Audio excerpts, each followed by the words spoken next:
Cordial saludo, tutora, compañeras, doctor Luis, un gusto saludarlas. Quiero presentar, es la especialización en salud mental comunitaria. Hoy vamos a estar tratando un tema, desarrollo humano y buen vivir, específicamente lo que es la clasificación de las diferentes perspectivas del desarrollo humano. Para esto presento a mi grupo, la compañera Natalia Vergara, Yuviane Mejía, Vanessa Alcázar y mi nombre, Álvaro López. A continuación quiero presentar doctor Luis. Adelante. Sí, buenas noches, buenos días, buenas tardes, dependiendo la hora en que vean este video. Bueno, mi nombre es Luis Javier Humanes Mausa, yo soy psicólogo, especialista en promoción psicosocial de la salud, masterante en terapia psicológica de tercera generación. Y bueno, aquí aceptando la invitación de ustedes, estimados estudiantes, y dispuestos a responder sus preguntas. Gracias, Doc. Bueno, vamos a iniciar esta entrevista hablando del tema del desarrollo a escala humana. Desde su experiencia y su experticia, ¿cuáles son los aportes y los limitantes que nos brinda esta área? Bien, en el desarrollo a escala humana podemos mirar desde el punto de vista positivo o los alcances, pues que el desarrollo a escala humana prioriza la calidad de vida y el bienestar de las personas y las comunidades. Como otro alcance o otro factor protector o aspecto positivo es que fomenta la participación ciudadana y también la democracia. Promueve la justicia social, la igualdad de las personas, y considera también el tema de la escala humana, el medio ambiente. Esto lo incluye de cierta manera porque la parte ambiental está ligada a lo social y eso contribuye mucho al desarrollo de las comunidades.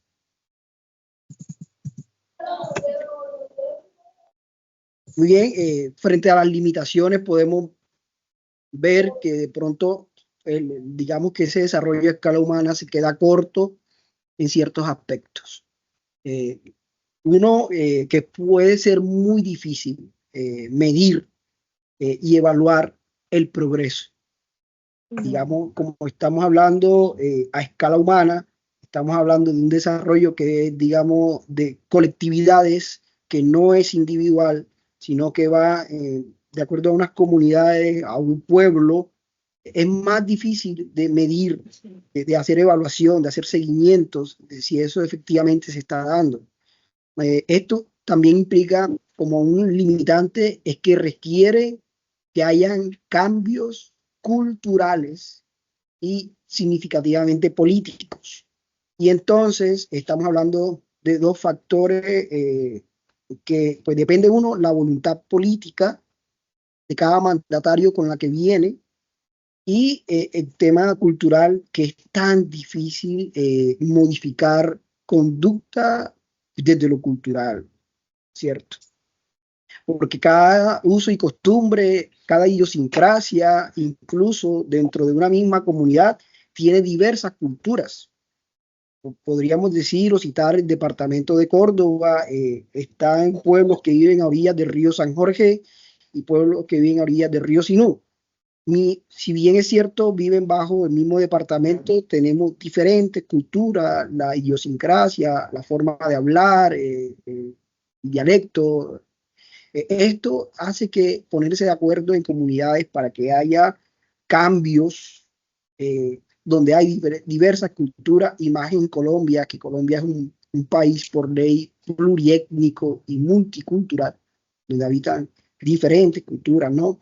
Tenemos en La Guajira, digamos, justamente porque ha sido tan difícil modificar el tema alimentario de los niños y niñas que sufren desnutrición, por ejemplo. Y bien, sin embargo, el Estado de alguna manera invierte recursos para solventar una situación, para que haya un desarrollo a escala humana, es difícil un poco por ese nivel cultural. Esto también implica que dentro de las limitaciones, este avance de desarrollo a escala humana va a ser más lento. va a ser de una manera a largo plazo. O sea, el impacto que va a ser ahí va a ser muy, digamos, progresivo, ¿verdad? Un paso a paso. Y lo otro, bueno, es también difícil colocar en una mesa todos los intereses que tiene cada ser humano, en particular, ponerse de acuerdo para que miremos hacia dónde vamos a avanzar como comunidades, como pueblos, como colectividades. Porque cuando estamos hablando de ese desarrollo, estamos hablando más de, como lo había dicho, desde lo colectivo, ¿no? Ok, gracias, doctor Luis. Muy amable por su respuesta. Interesante respuesta. Adelante, compañera Natalia. Puedes activar el audio, compañera. Lo siento. Ok. Bueno, doctor Luis, en esta sección queremos conocer un poquito más acerca de las limitaciones y esas ventajas que tiene la teoría de las capacidades, tomando como referencia y como el padre de esta corriente a Amartya Sen, que habla de esta teoría desde un marco muy moral, ¿cierto? Y es quien le ha dado apertura a que el desarrollo humano no se limite tanto, no se limite a cuestiones económicas, sino que involucre contexto cultural, contexto social, ¿verdad? Un contexto más integrador, por decirlo así, y más global, pero según las capacidades de las comunidades y de las personas en sus particularidades. Entonces queremos conocer un poquito más acerca de su opinión de este tema, limitaciones y ventajas de la teoría de las capacidades. Bueno, muy bien. Podríamos entonces decir que dentro de los alcances, dentro de la teoría de las capacidades, es que la teoría de las capacidades proporciona de cierta manera ahí como un derrotero o una batuta para evaluar el desarrollo humano. De alguna manera nos está parametrizando, ¿cierto? De qué manera podemos hacer caracterización frente a las capacidades que tiene cada ser humano. Entonces tiene obviamente una relevancia en que todos los seres humanos y todos los individuos tienen diferentes capacidades. O sea, todos tenemos diferentes capacidades básicas. Pues considera entonces que hay una diversidad de capacidades. Entonces no hay una única capacidad. No podremos entonces hablar de que el ser humano es competente en cierta área específica, pues, porque tiene en cuenta toda esa gran diversidad y panorama de capacidades, y entonces fomenta el espíritu de la libertad y de la autonomía dentro de ese individuo. Pero también entonces se queda corto y digamos sus limitaciones podrían ser es que también digamos que a la hora de aplicarlo en la práctica puede ser un poco abstracto y difícil el tema de la aplicación. Pues requiere entonces una serie de datos también muy específicos y muy complejos para hacer lo que se llama la medición y la evaluación, ¿verdad? Porque obviamente hay que mirar a ver el impacto que se tiene en el tema de la calidad de vida, el buen vivir y ese desarrollo humano, pero según la teoría de las capacidades, entonces hay unos datos muy precisos. ¿Contra qué vamos a contrastar esa información? Pues si todo el mundo tiene diferentes capacidades, ¿sí? Entonces, ¿cuál sería el derrotero para hacer la medición o para hacer la evaluación?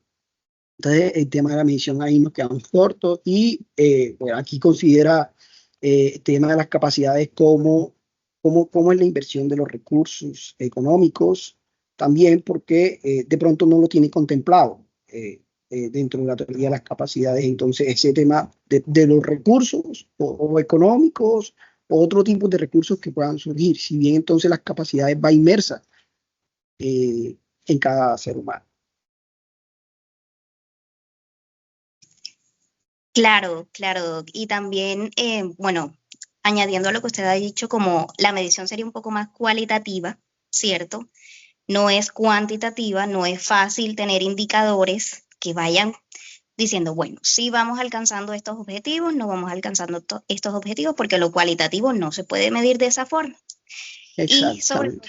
cuando tenemos en cuenta el contexto cultural. Aquí, y digamos, sumando el tema de las capacidades y yéndonos un poco por un tema así de teoría humanista, por ejemplo, Carl Rogers hablaba un poco eso, de que todo ser humano tiene un tema y es que todos somos buenos para algo muy específico, ¿no? Yo creo que el tema de gestionar talento humano, de gestionar personas, tiene que ver justamente que si bien con las inteligencias múltiples, citando a otra variedad de autores como Howard Gardner, ¿verdad? Donde entonces no todos tienen que ser buenos para este tipo en un pueblo, en una comunidad, para este tipo de actividad, si bien entonces habrán otras cosas que se llaman las malas llamadas habilidades blandas, que tiene que ver más con el tema de la inteligencia emocional. Gracias, Doc, por su interesante intervención, compañera Vanessa. Bueno, doctor Luis, muchas gracias por aportarnos en las diferentes temáticas hasta el momento. Bueno, mi nombre es Vanessa Alcázar Rodríguez. Sí, como equipo y como grupo también nos gustaría preguntarle esos aportes ilimitantes referentes al desarrollo humano y la libertad.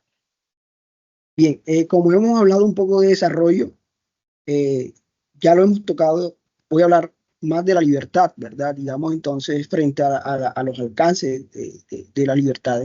Y cuando hablamos de la libertad estamos hablando de derechos, el uso de derechos y de sentirse que participa uno en un sistema democrático, ¿verdad? Que la voz de uno es escuchada dentro de esas libertades.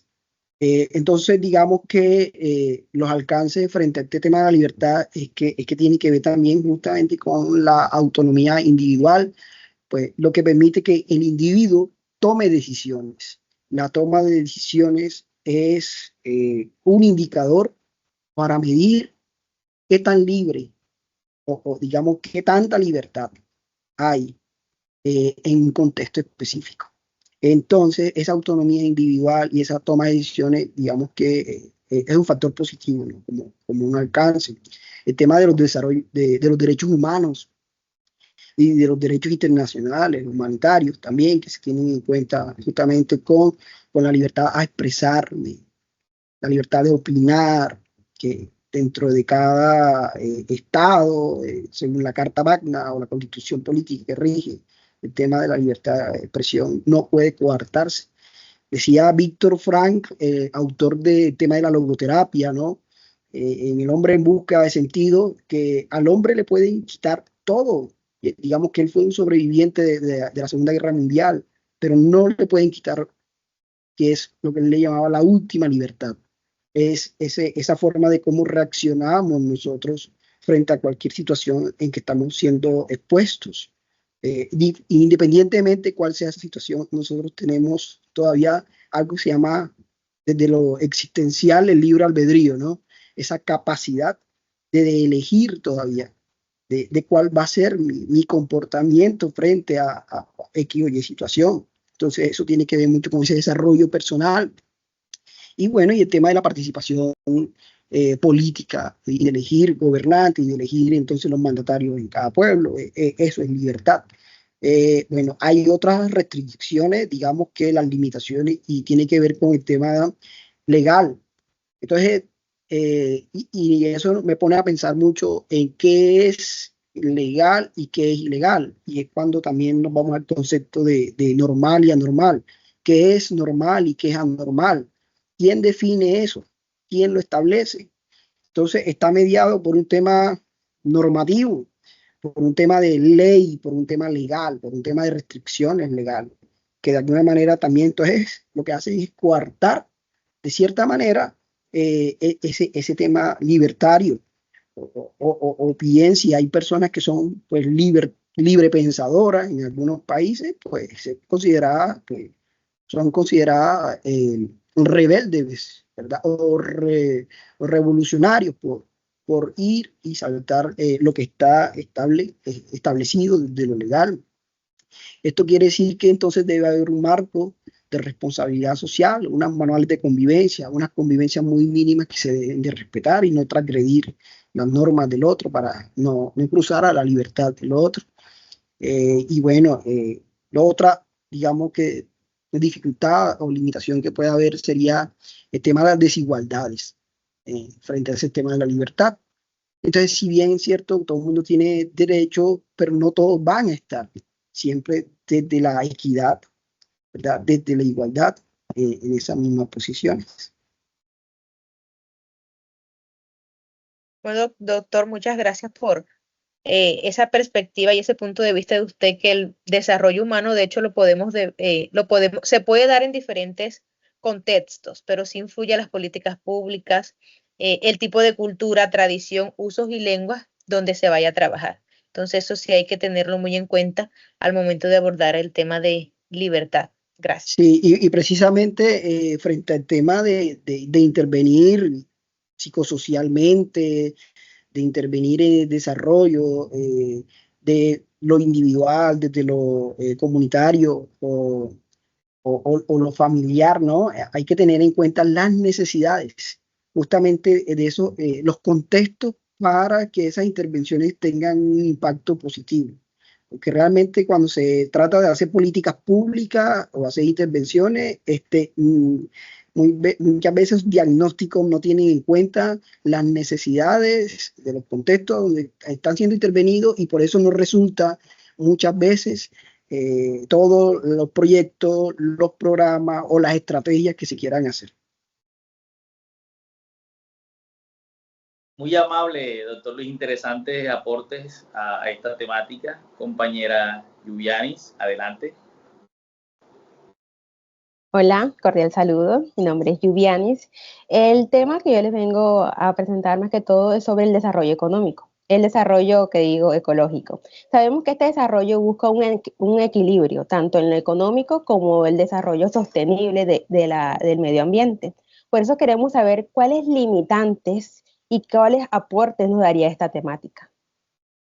Bien, el tema del desarrollo ecológico, yo pienso que lo principal y la palabra clave es poner en comunicación al ser humano nuevamente con el ambiente, con el entorno que lo rodea, con ese tema paisajístico, ¿no? Con ese tema de la flora, con ese tema de la fauna, de tener en cuenta de que el ser humano no sea, incluso sus construcciones arquitectónicas, no vayan encaminadas a ser un tema de deforestación, sino que más bien cómo se integra ese ser humano con el ambiente. Entonces, el caso que tenemos aquí en Montería, por ejemplo, la Avenida Primera, la Ronda, el Parque de la Ronda es un parque lineal, es un parque que uno ve, bueno, aquí lo que hicieron fue justamente hacer dentro de toda esa intervención de la administración municipal, cómo el individuo se conecta nuevamente con la naturaleza, con el río, si no, cómo no le damos la espalda al río, sino que nos conectamos nuevamente con una memoria que tiene el río y todo lo que significa el asentamiento alrededor de los ríos, ¿no? Cómo nos integramos con la naturaleza. Entonces, justamente los alcances es poner, digamos, y proteger el medio ambiente y todo lo que tiene que ver con los recursos naturales. Hace poco hubo una convención, ¿no? De la COP16, donde se reunieron justamente a hablar de este tema, del tema del impacto ambiental y del hombre, cómo hace para mitigar el tema de pues, toda esa huella carbono que está haciendo. Cómo se fomenta la sostenibilidad y la eficiencia ambiental, el impacto que estamos generando a largo plazo, cómo le enseñamos a nuestras futuras generaciones, ¿verdad? ¿Qué heredamos frente a ellos que vienen y qué planeta le estamos dejando? Y promover el tema de esa conciencia, sobre todo una conciencia ambiental. Pues las limitaciones es que sí o sí volvemos al tema de la voluntad política y el tema económico. Depende justamente de que se tenga en cuenta el poco tirar asfalto, de que no sean inversiones que se hagan frente al cemento, sino que hay inversiones que a veces no son tan tangibles, que son justamente de fomentar esas culturas para que hayan cambios a largo plazo. Pues ya lo había dicho al principio que lo más difícil de modificar en el ser humano es la cultura. Porque tiene que ver mucho con unos patrones, ¿verdad? Con unos patrones ancestrales que van dejando ahí de familia en familia, de legado en legado, y eso es difícil porque queda arraigado. Eso quiere decir que el tema ambiental tiene y implica gastos de recursos y es costoso. Puede ser muy costoso. Entonces no es de muchos intereses para voluntades políticas hacer inversión frente al tema de integrar al individuo con el medio ambiente. Está influenciado obviamente por esas voluntades y requiere entonces un tema de alta tecnología, o sea, tecnología de vanguardia, de tecnología de punta, de lo que están hablando, la innovación. Y eso quiere decir que Sí. hay que pensar de manera diferente, creativa e innovadora. Y como son más que todo las energías limpias, hacer uso de la energía solar, Correcto. eólica. Ahorita se está hablando de que hay una transición, ¿no? de combustible fosilizado, de lo que es el petróleo, y que pues ya llegó a Colombia un carro eléctrico que anda por ahí. No sé si han visto la noticia, que las personas que tienen un vehículo hagan una transición de sus vehículos a una economía, a un vehículo que no genere impacto ambiental. Eso es, digamos, muy demorado. Eso tendría que pasar como una transición como de 20 años, 30 años, ¿verdad? Entonces, digamos que nuestras generaciones futuras, pues son los que verían los cambios realmente en todo lo que se empiece a implementar desde ahora. Ok. Muchas gracias, doctor. ¿Nos podría hacer el favor de regalarnos una conclusión final acerca del tema general? Ok, bueno, es importante, yo pienso que para poder trabajar el desarrollo del ser humano y el bienestar, es importante empezar a hacer algo que se llama la concienciación, ¿no? Uno no puede concientizar a nadie, uno puede concienciar, ayudar a eso, y lo más importante desde las competencias de la educación, y la educación aquí es un papel muy fundamental, porque siempre podemos hacer psicoeducación y podemos educar y dar herramientas.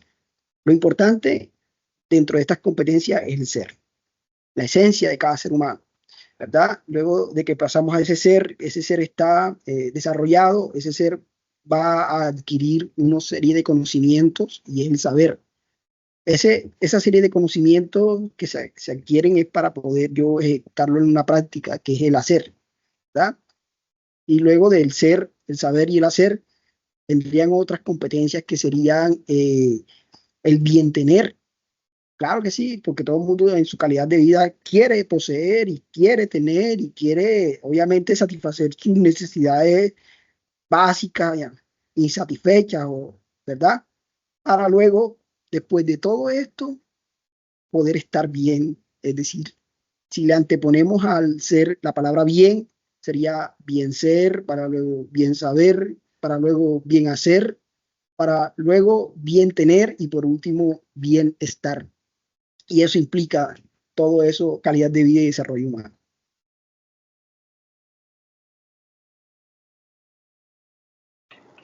Listo, dos, muy amable, interesante sus aportes desde su experiencia, y de antemano, pues, por el grupo queremos darle gracias por sacar este tiempo, este espacio, compartirnos sus conocimientos, y realmente son muy valiosos y gratificantes para cada uno de nosotros. No sé si alguna de las compañeras quiere hacer alguna intervención antes de culminar.